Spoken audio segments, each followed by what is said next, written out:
Hi, Daphne Russell here, the Education Evolutionist, and this is our next step in our Curating Readers series.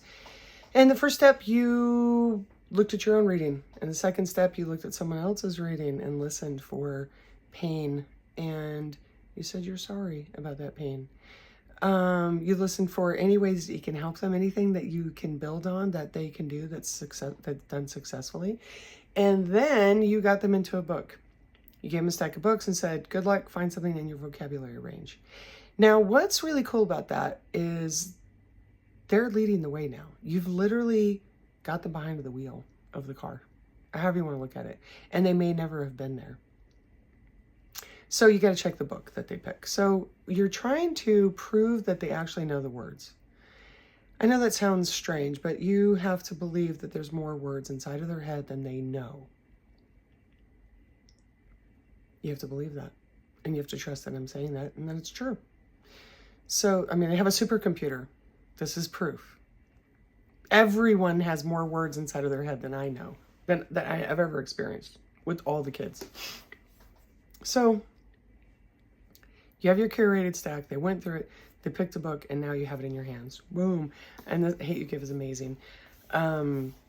And you're going to point to neighborhood. It's a long word. It looks like if they can't read that word, then it's significant. But you point to it, they go neighborhood, you're like, oh, okay. I guess you probably know all the words. You know, and then you just find another word that seems like maybe it might be difficult. And militant, there's one. I once told my militant, blah, blah, blah. Militant. Maybe they don't know militant. But then if you check one more word and then they know that one, then you're like, so every once in a while a word might come up that you don't know, just ask me or ask whoever you're with. Boom. They're not going to need, the days of having a dictionary next to them are gone, and sounding out words. Gone. You don't ask a 14-year-old to sound out words. Anyway.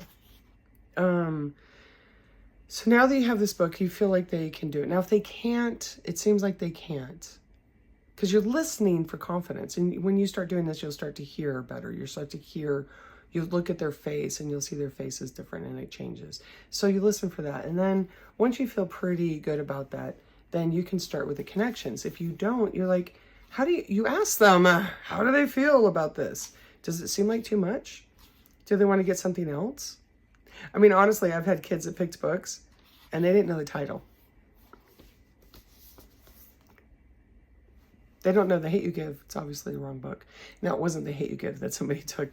But I have had kids walk around the book. I'm like, if you don't know the title of the book, then it's not your book. I know that sounds silly, but there's so much involved. They've never done it. So be kind. And recognize what you're doing. You know, you're overcoming pain with them. You're overcoming fear with them. And you're changing an entire belief that they can't read. It's not like it's going to take 1 second. And that's why I'm making these videos. Just slow down, take your time, and do what you can. Okay? So, now that you have the book, they are not reading out loud. And you can tell them that at any point. You can tell them at the beginning because they're afraid. I've heard more horror stories of pain involving reading out loud than anything else. If there was one thing that you should not do, it would be having other people read out loud when it's assigned. Now, if somebody really wants to, you can negotiate that. And they're begging you. Sure. But not when they don't want to. And I did it. And I was wrong. Period. End of story. So, you have a kid, you're sitting there like, The Hate You Give. Oh my God, I've had so many kids that have read this. And then you're instilling in them, other kids have successfully read it. Kids just like them, kids their age, kids whatever, adults their age, whatever you want to say. You're instilling in them, there's been other people who have read the same book. So, chapter 1. I shouldn't have come to this party. Ugh. You close the book and then you start talking about when you've been to a party you shouldn't have been at. Or when you went to work when you shouldn't have gone. Or when you went to joined a team when you shouldn't have joined a team. All the things that you shouldn't have done. You can pick anything. And then you ask them and they're like, oh. And then they tell you a story and you're like, oh man, right? It doesn't matter how long this conversation takes. Take it. And then like, when it feels like there's a lull, like, because it's a conversation, it's a relationship, go to the next sentence. I'm not even sure if I belong at this party. Oh man, could I go on about that? There are definitely times I've been somewhere where in fact, the last 5 things I've been to, I was invited by one person, but I didn't know anybody else. So it feels uncomfortable. I know that discomfort. I still wanted to be there though to support the person, but it was uncomfortable. How about you? Then you ask them and then they connect to it. That's it. And they're like, okay. And then they say their story and then maybe you do 2 or 3 sentences more, or maybe they're like, okay, I got it. Whatever happens, you literally just change the entire definition they had of reading into a relationship with a book. That's it. And I've had kids go, that's reading? What? Because they're like mad that they didn't know that's what it was. And you say, I'm sorry. It's not a secret plan. Nobody's trying to keep this from you. It's just that people they don't really know. And so, yeah, that's reading.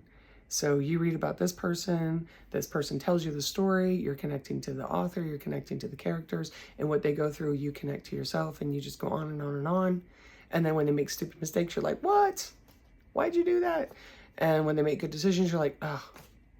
And you're like, well, I wish I would have done that. You know, there's so many, you just have all the emotions and all the thoughts, and you just keep going. That's it. That's reading. Then you wonder what's going to happen at the end, or maybe the next page, and you make a guess, and then you're right, and you're like, wow, I was right. Or you're wrong, you're like, I was wrong. And you keep going. That's reading. That is reading.